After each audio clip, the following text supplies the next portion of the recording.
ಕರ್ತನ ಪರಿಶುದ್ಧ ನಾಮದಲ್ಲಿ ನಿಮ್ಮೆಲ್ಲರಿಗೂ ನನ್ನ ಪ್ರೀತಿಯ ವಂದನೆಗಳನ್ನು ತಿಳಿಸ್ತೀನಿ ಪ್ರಿಯರೇ. ಎಲ್ಲಿ ನೋಡಿದ್ರು ಕ್ರಿಸ್ಮಸ್ ಸೀಸನ್ ಕಾಣ್ತಾ ಇದೆ. ಹಾಗಾಗಿ ಕ್ರಿಸ್ಮಸ್ ಟ್ರೀ ಇಲ್ಲದೆ ಕ್ರಿಸ್ಮಸ್ ಸೀಸನ್ನೇ ಇಲ್ಲ.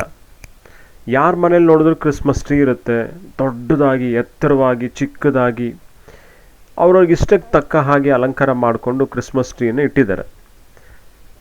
ಈ ಟೈಟಲ್ನ ನೀವು ನೋಡಿರ್ತೀರ, ಕ್ರೈಸ್ತರು ಕ್ರಿಸ್ಮಸ್ ಟ್ರೀ ಇಡಬಹುದೇ ಅಂತ.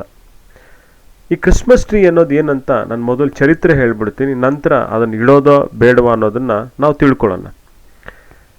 12th ಸೆಂಚುರಿಯಲ್ಲಿ December 24th feast day of Adam and Eve ಅಂತ ಒಂದು ದಿವಸ ಆಗುತ್ತೆ. ಅಂದರೆ ಆ್ಯಡಮ್ ಆ್ಯಂಡ್ ಈವಿಗೆ ಸಂಬಂಧಪಟ್ಟ ಒಂದು ಉತ್ಸವ ಆ ದಿವಸ ಆಗುತ್ತೆ. ಅದರಲ್ಲಿ ಪ್ಯಾರಡೈಸ್ ಪ್ಲೇ ಅಂತ ಒಂದು ನಾಟಕ ಮಾಡ್ತಾರೆ. ಆ ಪ್ಯಾರಡೈಸ್ ಪ್ಲೇಯಲ್ಲಿ ಏನು ಅಂದರೆ, ಸೃಷ್ಟಿಯಾಗಿದ್ದು, ಮನುಷ್ಯ ಪಾಪದಲ್ಲಿ ಬಿದ್ದಿದ್ದು, ಪಾಪದಿಂದ ಅವನು ಹೊರಗೆ ತಳ್ಳಲ್ಪಟ್ಟದ್ದು, ನಂತರ ದೇವರು ಅವನ್ನ ಕ್ಷಮಿಸಿದ್ದು, ಇದೆಲ್ಲವೂ ಒಳಗೊಂಡಿರುತ್ತೆ. ಈ ನಾಟಕದಲ್ಲಿ ಪ್ರಮುಖವಾಗಿ ಒಂದು ವಸ್ತುವನ್ನು, ಅಂದರೆ ಒಂದು ಪ್ರಾಪರ್ಟಿ ಅಂದರೆ ಆಸ್ತಿ ಅನ್ಕೋಬೇಡಿ, ಒಂದು ವಸ್ತು, ಆ ಪ್ರಾಪರ್ಟಿನ ಒಂದು ಗಿಡವಾಗಿ ಯೂಸ್ ಮಾಡ್ತಾರೆ. ಅದೇ ಫಿರ್ ಟ್ರೀ ಅಂತ. ಫಿರ್ ಅಡೋನ್ಡ್ ವಿತ್ ಬ್ರೈಟ್ ಆ್ಯಪಲ್ಸ್ ಅಂತ. ಬ್ರೈಟ್ ಆ್ಯಪಲ್ಲು ಅದಕ್ಕೆ ಅಲಂಕರಿಸಿರುತ್ತೆ ಆ ಫಿರ್ ಟ್ರೀಗೆ. ನಮ್ಮ ಕನ್ನಡದಲ್ಲಿ ಇದನ್ನು ಭದ್ರದಾರು ವೃಕ್ಷ ಅಂತ ಕರೀತಾರೆ. ಸೊ ಆ ಭದ್ರದಾರು ವೃಕ್ಷನ ಇಟ್ಕೊಂಡು ಅವರು ಪ್ರಮುಖವಾಗಿ ನಾಟಕ ಮಾಡ್ತಾ ಇರ್ತಾರೆ. ನಂತರ ಅದು ಏನಾಯಿತು ಅಂದರೆ ಪ್ಯಾರಡೈಸ್ ಟ್ರೀ ಅಂತ ಕರೆಯಲ್ಪಡ್ತು, ಅಂದರೆ ಸ್ವರ್ಗದ ವೃಕ್ಷ ಅಂತ ಕರೆಯಲ್ಪಡ್ತು. ಇದಾದ ನಂತರ ಏನಾಯಿತು ಅಂದರೆ, ಇನ್ 1419 ಎ ಬೇಕರ್ಸ್ ಗಿಲ್ಡ್ ಇನ್ ಫ್ರೈಬರ್ಗ್ ಜರ್ಮನಲ್ಲಿ ಅವರು ಈ ಪ್ಯಾರಡೈಸ್ ಟ್ರೀನ ಡೆಕೋರೇಟ್ ಮಾಡಿ ಆ್ಯಪಲ್ ಮತ್ತು ವೇಫರ್ಸ್ ಜೊತೆ, ಟಿನ್ಸಲ್ ಜೊತೆ ಡೆಕೋರೇಟ್ ಮಾಡಿರ್ತಾರೆ, ಮತ್ತು ಜಿಂಜರ್ ಬ್ರೆಡ್ ಜೊತೆ. ಅದು ಫಸ್ಟು ಕ್ರಿಸ್ಮಸ್ ಟ್ರೀ ಅಂತ ಕರೆಯಲ್ಪಡ್ತು. ಇದಾದ ನಂತರ ಮಾರ್ಟಿನ್ ಲೂಥರ್ ಅವರು ತಮ್ಮ ಹೆಂಡತಿಯನ್ನ, ಮಕ್ಕಳನ್ನು ಪ್ರೋತ್ಸಾಹಿಸೋದಕ್ಕೋಸ್ಕರ ಅವರೇನು ಮಾಡ್ತಾರೆ, ಈ ಸೌಂದರ್ಯವನ್ನು, ಅಂದರೆ ನಿತ್ಯ ಹಸಿರಿರುವ ಸೌಂದರ್ಯವನ್ನು ಮನೆಗೆ ತರ್ತಾರೆ. ಮಾರ್ಟಿನ್ ಲೂಥರ್ ನಮ್ಮೆಲ್ಲರೂ ಗೊತ್ತಲ್ಲ. ನನಗೆ ದೇವರು ಅವಕಾಶ ಕೊಟ್ಟರೆ ಅಥವಾ ದೇವ್ರ ಚಿತ್ತ ಇದ್ದರೆ ಮಾರ್ಟಿನ್ ಲೂಥರ್ ಯಾವ್ದರು ಅಂತ ಅದರ ಚರಿತ್ರೆಯನ್ನು ಓದ್ಕೊಳ್ಳೋಣ. ತುಂಬ ಬ್ಯೂಟಿಫುಲ್ ಸ್ಟೋರಿ ಇರುತ್ತೆ ಅದು. ಈಗ ಮಾರ್ಟಿನ್ ಲೂಥರ್ ಅದನ್ನು ಅಲಂಕರಿಸಿದ. ಈಗ ಈ ರೀತಿಯಾಗಿ ಚರಿತ್ರೆ ಬಂತು. ತದನಂತರ ಅದು ಅಮೆರಿಕಾಗೆ ಬಂತು, ಲಂಡನ್ಗೆ ಬಂತು, ಹಾಗೆ ಪಸರಿಸ್ತು, ಎಲ್ಲ ಕಡೆ ಫೇಮಸ್ ಆಗೋಯ್ತದು. ಇದು ಕ್ಲುಪ್ತವಾಗಿರುವಂಥ ಒಂದು ಚರಿತ್ರೆ, ಯಾವ ರೀತಿ ಬಂತು ಅಂತ. ಈಗ ಪ್ರಾಮುಖ್ಯವಾದ ವಿಷಯ ಏನು ಅಂದರೆ, ತುಂಬ ಜನ ಹೇಳ್ತಾರೆ ಕ್ರಿಸ್ಮಸ್ ಟ್ರೀ ಎಲ್ಲ ಮಾಡಬಾರ್ದು, ಕ್ರಿಸ್ಮಸ್ ಟ್ರೀ ಇಡಕ್ಕೆ ಹೋಗ್ಬಾರ್ದು ನಾವು ಕ್ರೈಸ್ತರು. ಅದು ಯೆರೆಮೀಯನ ಪ್ರವಾದನೆ ಪುಸ್ತಕ 10ನೇ ಅಧ್ಯಾಯ 1ರಿಂದ 5 ಬೆಳಕಲ್ಲಿ ಅದು ಮಾಡಬಾರ್ದು ಅಂತ ಹೇಳ್ತಾರೆ. ಆವಾಗ 1ರಿಂದ 5ರಲ್ಲಿ ಏನಿದೆ ಅಂತ ನೀವು ಗಮನಿಸಿದ್ದೆ ಆದರೆ ನೀವು ಓದ್ಕೊಳ್ಳಿ. ಆದರೆ ನಾನು ಮಾತ್ರ ನಿಮಗೆ ಕನ್ನಡದಲ್ಲಿ ಓದಿ ತಿಳಿಸ್ತೀನಿ. ಕನ್ನಡದಲ್ಲಿ ಏನಿದೆ ಅಂದರೆ, ಜನಗಳ ಪದ್ಧತಿಗಳು ವ್ಯರ್ಥವಾಗಿದೆ. ಹೇಗೆಂದರೆ, ಅಡವಿಯಲ್ಲಿ ಒಬ್ಬನು ಮರವನ್ನು ಕಡಿಯುತ್ತಾನೆ, ಅದು ಕೊಡಲಿಯಿಂದ ಬಡಿಗೆಯವನ ಕೈ ಕೆಲಸವೇ ಅಂತ ಹೇಳ್ತಾರೆ. ಇಲ್ಲಿ 10ನೇ ಅಧ್ಯಾಯವನ್ನು ನಾವು ನೋಡಿದ್ದೆ ಆದರೆ ಅದು ವಿಗ್ರಹದ ಕುರಿತು ಮಾತಾಡುತ್ತೆ. ಇಲ್ಲಿ ನಾವು ಯಾರು ಈ ಗಿಡವನ್ನು ಇಟ್ಕೊಂಡು ವಿಗ್ರಹವಾಗಿ ಮಾಡ್ಕೊಳ್ತಾ ಇಲ್ಲ, ಅದನ್ನು ಅಲಂಕರಿಸ್ತೇವೆ.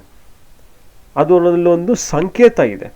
ಏನು ಆ ಸಂಕೇತ ಅಂತ ಗಮನಿಸಿದ್ದೆ ಆದರೆ, ಈ ರೆಂಬೆಗಳಿದೆಯಲ್ಲ, ಅದು ಆಕಾಶದ ಕಡೆಗೆ ನೋಡ್ತಾ ಇರುತ್ತೆ. ಅದು ದೇವರನ್ನು ಸ್ತುತಿಸೋದನ್ನು ತೋರಿಸುತ್ತಂತೆ.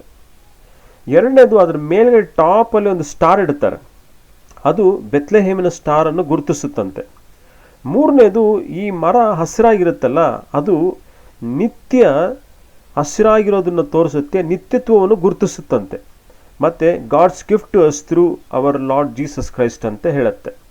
ಸೊ ಈ ರೀತಿಯಾಗಿ ಒಂದು ಆಧ್ಯಾತ್ಮಿಕವಾದ ಪಾಠವನ್ನು ಒಳಗೊಂಡಿರುತ್ತದೆ. ಅಷ್ಟೇ ಆಗಲಿ, ಅದನ್ನಿಟ್ಟು ನಾವು ವಿಗ್ರಹ ಆರಾಧನೆ ಮಾಡೋದು, ಪೂಜೆ ಮಾಡೋದಲ್ಲ, ಏನಿಲ್ಲ. ಅದು ಒಂದು ಮೆಸೇಜ್ ಕೊಡುತ್ತೆ, ಒಂದು ಸಿಂಬಾಲಿಸಮ್ ಆಗಿ ನಿಂತ್ಕೊಳ್ಳುತ್ತೆ ಅಷ್ಟೇ.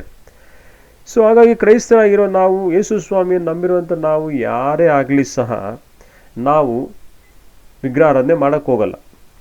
ಆದರೆ ಕ್ರಿಸ್ಮಸ್ ಟ್ರೀ ಇಡೋದರಲ್ಲಿ ಒಂದು ಸಂದೇಶವನ್ನು ರವಾನಿಸ್ತೀವಿ ನಾವು.